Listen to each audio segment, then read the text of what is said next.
obviously. Put my weight cut on pause just for this. So what's up? What I got? Well, I guess we should probably start right there with the weight cut.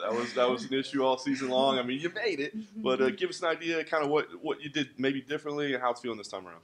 I'm feeling much better this time. I had a full camp to get ready and sort of reframe my body. Prior to the Ultimate Fighter, I was fighting at 35, so I was walking around at like 50, 55, so the cut was a little tougher in the house. But it's going much better this time since I was able to sort of walk around a little lower coming into this cut. But, cutting is part of the business, so it is what it is. Very nice. Well, since we got that out of the way, now let's talk about how you're feeling. I mean, here you are a couple days away, not just fighting for a TUF title, but a UFC belt. What's the emotion and the feeling like right now? Man, honestly, this is like the calmest I've been because it's just, man, I've been working at this for 10 years. I got 25 minutes to complete, a 10-year-long journey. So I'm just really excited. I'm happy. I felt like I was going to have nerves, but I slept like 8 hours like a baby last night. So I was like, hey, we're ready to rock. So it's hard to describe the feeling because it's so many different feelings. It's so exhilarating that, it's really hard to put into words, but I'm pumped, man. I'm really excited for Friday night.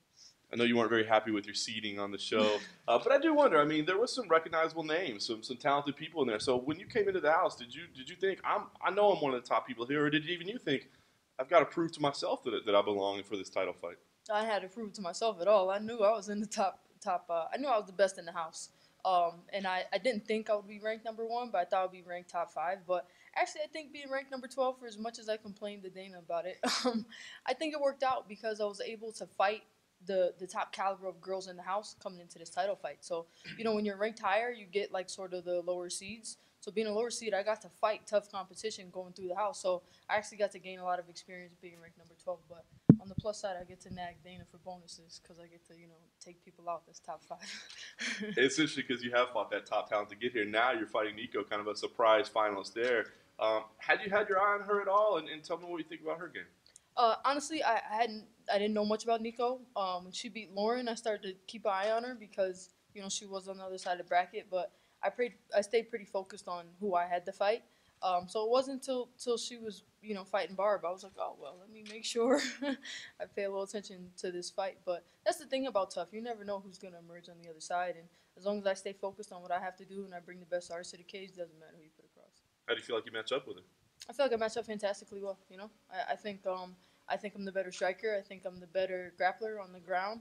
I think she does have her strong suits. She has things that she's good at.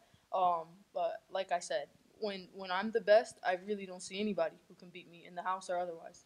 Last thing for me, what does this moment mean to you? I know you've got the family that you're starting, and you've been working a long time to get here. So what does this moment mean to be here and to potentially be a UFC champion? Man, it's great. My daughter and my partner are going to be there on Friday night. My whole family's coming. We're going to be like 20 deep. So it's fun. It's really exciting. I got,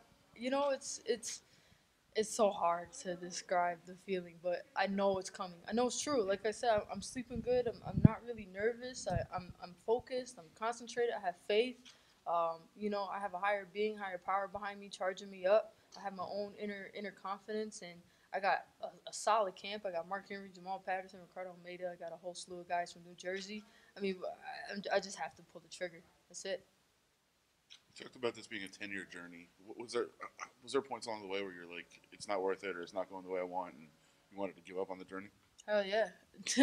In 10 years, there's a couple of times you're like, what the hell am I doing? Why am I doing this to myself? You miss birthdays, Thanksgiving. I had to leave my daughter at 3 weeks, 6 weeks to go to the house. There's times where, my family kind of teases me because they were like, you always could have come home. We would have gave you some money. But when you're out here trying to do something on your own and trying to be an adult, I had times where I was eating noodles and sleeping on floors, and it was rough. But, I think that just sort of developed my character and developed the strength that I have now. So I don't regret a moment of it. But, yeah, it was hard 10 years for sure. What kept you going? Man, just the passion, the desire to be the best. There was nothing else in my life. I tried a bunch of stuff before martial arts. I had a bunch of different jobs. I quit school. I changed my major 100 times. All I wanted since I was 15 years old was just find something I was passionate about. And martial arts was the only thing that I was passionate about. No matter what was going on in my life, being on the mat always made me happy. So I just stuck to that. It made me happy. What were some of those jobs? Man, I bartended. I sold cars. I worked security. A ton of different security jobs. I bounced at clubs. Let me see. I delivered pizzas for a little while. I Ubered, I Lyfted. Did you like bouncing? Bouncer was cool because I always had to deal with the females, and they were never a hard time. Guys, always, there was other guys to deal with. So with girls, it was easy. You just grab their purse and throw it out the door, and they were like, ah! And that's how you got them out the club. You know? Never had to put my hands on anybody. But I heard a lot of bad things happen to bouncers. You know, when you're security, you know, it can get crazy. So I kind of didn't bounce too much, but I had fun when I did it. It was cool. I learned something. Yeah, next time a girl gets on your nerves, just throw her purse and she don't have no choice but to go ahead. You got to handle that first. That was cool. I'm sure there's other jobs I can't remember. My cousins always know. My cousins kept a log of all the different crazy jobs I had. But, you know, it was fun. So what was that moment when that you thought of MMA being a career opportunity? Wow. When I first started doing jiu-jitsu, I quit my job right away. The job I was working at the time was actually admin assistant. I was working a desk job. And my first coach was Lloyd Irvin. I was doing jiu-jitsu. He was like, you got a knack for this jiu-jitsu thing, kid. So I started doing a lot of jiu-jitsu, and I was like, yeah, I really want to do MMA, though. Like, jiu-jitsu's fun. It's my love, but, you know, I kind of want to punch people in the face. I want to see what that's like. And he was just like, you have a natural talent. So if you can really back that up with some courage and some hard work, I think you can make something out of it. Then, of course, at the time, you know, Dana White saying women will never be in the UFC, but I was like, you know, hey, we'll fight, you know, whatever's the biggest promotion at the time, we'll fight it. And, you know, God had it so that, you know, Ronda broke down the barrier for us, and now here we are. So it was worth it. Yeah, talk about it. I mean, that has to be pretty tough that you're going in a career knowing that at that moment you can't be part of the highest pinnacle of, you know, the UFC.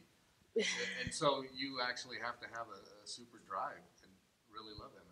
Super drive, yeah. At the time, I really honestly was working on, like, I was going to, like, digital marketing seminars and learning how to, like, start my own business. And since I used to be a heavy kid, I was going to start my own little fitness business, because at the time I was like, well, I'm never going to get paid at MMA. I'm just going to do it because it's awesome, and then I'll have to have some type of side hustle to actually pay the bills. So at the time, I was just fighting because it was fun, just because for some reason I like getting punched in the face as long as I could punch somebody else back. So I just want to be the best, man. I just want to have fun. I just wanted to taste the top. I wanted to taste what it's like to be glory and to be champion. So whoever was the best at the time, that's who I wanted to fight. And now here we are at the UFC. Now I get to really be the best of the best, and that's exciting. What will that, you know, having the opportunity to actually put that belt on, what would that mean to you? Oh, man, it's going to be great. It's going to feel like I'm going to be a champion, man. I've been the champion for a long time in my head. I've visualized carrying that belt around my waist. I literally go home and do like this and see what it's going to look like, you know, and see what it's going to feel like. So it's going to be, I'm pretty sure it's going to be a really emotional night for me. But I'm looking forward to it. It's going to be like, it's got to be some kind of adrenaline junkie. You know, fighting MMA, it kind of makes me, you know, realize why people jump out of pains and do all kinds of crazy stuff, because there's no other feeling in the world like it. It's total adrenaline rush. Did you ever have, like, that kind of, were you like a thrill seeker in any way before? Absolutely not, no. I kind of found my inner thrill seeker, I guess, because it's exciting getting in a cage. It's kind of scary. You know, you're locked in a cage with somebody, she's trying to take your head off, you got to take her head off. But honestly, no, I never really did much other exciting things before this, so I had an inner adrenaline junkie I just didn't know about, so here it is. The Ultimate Fighter series provides a great opportunity to introduce new fighter personalities to fans. Looking back on the show, is there anything about you, your personality, that you would want to get across to fans that maybe didn't come across on the show? You know, I think the show did a pretty good job. I was myself in the house, and I think it did a pretty good job of showing my personality and who I was. One of the things that I don't think it showed really was I kind of can have some fun, you know? We had a lot of fun in the house. You know, usually I'm all like, it's like Sarge, you know? And coming into the house, it was like, but, you know, once you get into the house, you're here for 6 weeks, you start to, like, we had a golf tournament at the house. I hung out in the road. We had, like, a volleyball tournament. We had a Nerf gun thing. So, you know, I think one of the biggest things about my personality that wasn't really quite showed is I know how to relax and chill and have a good time. You know, it's time to turn it on, it's time to turn it on. But, you know, it's kind of exhausting to walk around like this all the time. So, so I think maybe, you know, they could have showed us having a little more fun in the house. But other than that, I think the producers did a great job of showing who I was. That's who I was in real life. It's who I am. So they did a good job. What will you miss from the house being there? That dope crib. But, you know, I get to buy my own crib now, right? The crib was cool. honestly, okay, the best thing, which they don't really talk about, there's it's hopefully somebody don't come run and tackle me for talking too much. They have, like, we call them grocery fairies. So you have a list and you put down whatever you want. Like, I would like 5 ounces of Kobe Japanese steak, and some person, and boom, in the fridge, it's there the next day with your name on it. And so, hopefully, am I okay? All right, don't always come to yell at me. But you could order whatever you want. And, you know, back home, you're all like, you're going to, like, Shoppers and trying to, like, budget. Yeah, eat noodles. No, I got to, you know. So it's the upside and the downside. But, you know, people are ordering all kinds of hippie organic stuff I'd never seen in my life. So having to never go to the grocery store again is probably what I'll miss the most. Do you remember when Ronda signed with UFC, what you were thinking about it now being a legit career path for you? Oh yeah, absolutely. I remember I was watching Ronda before she signed with the UFC and some other promotions, and when she fought Miesha Tate the first time, and I had a feeling, I was like, these girls are gonna kick down the door for us a little bit, and I actually was like training hard. I was like, I gotta catch up. We're about to be in the big show now. I gotta do some. I gotta get ready. So I remember, yeah, exactly. I remember when that first fight she had in the UFC versus Liz Carmouche, and I was kind of excited. And really, I mean, I trained so hard that week. I was like, y'all, we're in the UFC now, and we started bulking up for 135. And outside of Ronda and Holly, were there any female fighters that you looked up to when you were getting into first getting into MMA? I knew of a lot of girls. You know, there was Liz Carmouche. There was some of the old school girls. I used to watch Tara LaRosa all the time when I was young, watching jiu-jitsu. Tara LaRosa is an old school legend. I actually watched a lot of Roxanne Modafferi back in the day. Kelly Cobold. You know, I watched a couple of them. So by the time they cracked in the UFC, I kind of already heard. I knew who Liz Carmouche was when she fought Ronda, um, Alexis Davis. So I kind of had my eye on everybody. No one's really like my hero or anything, but I kind of had my eye on everybody. You know, I always, you know me, I'm always like, I might fight you one day. Let me see. Let me analyze you first before I determine if if you're my hero or not. Yeah.